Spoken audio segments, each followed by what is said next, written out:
Hi, honey. Hey, everybody. I hope you all enjoyed your weekend and celebrating our freedom. Yeah, our independence, I should say.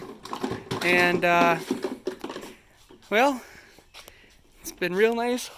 I have this whole next week off here, and I also have the week after that with some vacation that I had pre-approved, which is awesome. And I'm hanging out with Rosie, and Sam's up getting some, I think it's raspberry vinaigrette sauce for our dinner. Hey. But anyways, I thought I could show you guys a little bit on this car. It's been a while since I really updated anybody.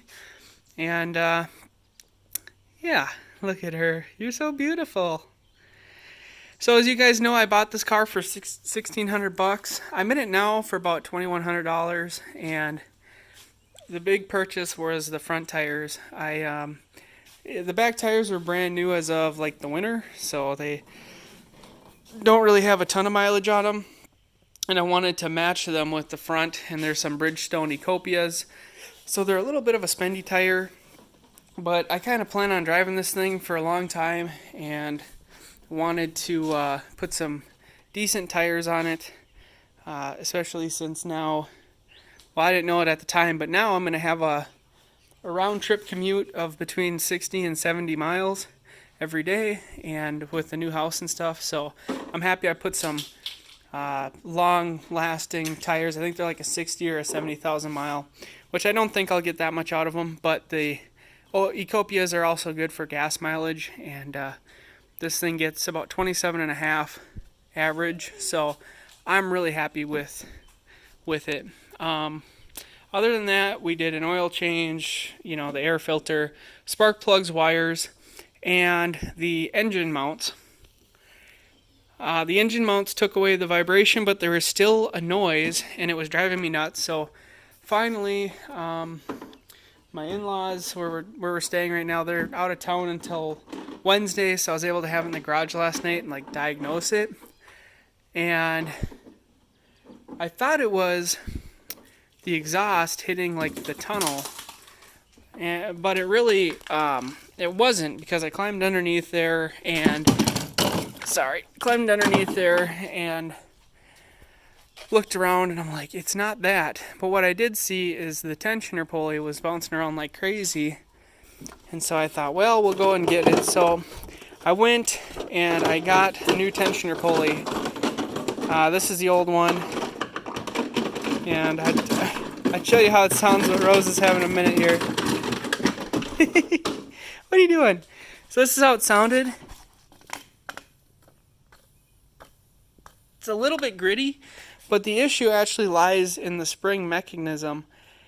You can maybe see it's real gritty right in there, and actually this whole thing is, the seal's popped, and it's actually at an angle.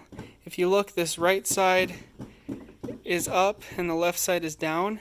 So this thing is probably original, and I think that the spring, the coil in it, is just toast. And it stumped me because it was like when this thing was under load, right?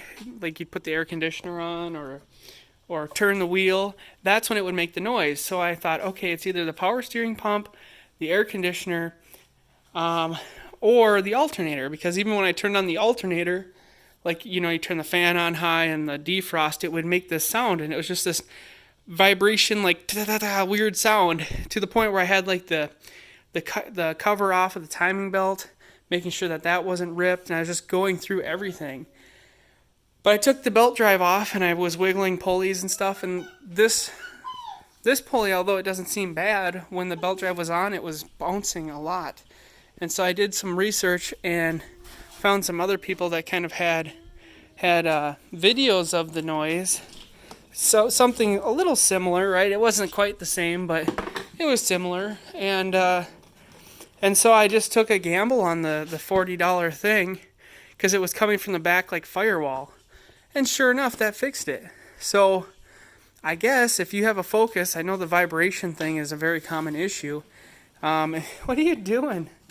If you have a Focus, hi, and you still have that same problem, I would say try that. You can find them cheaper online, but I just went to, what was it, Advanced Auto or something like that, and I just picked it up, and now this thing is back to square one, which makes me really happy because that was kind of the cheaper option of them all. But I absolutely love this thing. It has 138,000 miles on it now, which isn't too much more than when I got it, and I don't see any reason why it won't go over 200,000 miles. There's Sammy coming back. So anyways, that's kind of the gist on the car there. I just thought I'd let you guys know it's running great. Everything about it's doing just fine, and yeah, I'm ready to see how far this car takes me. All right, thanks for watching.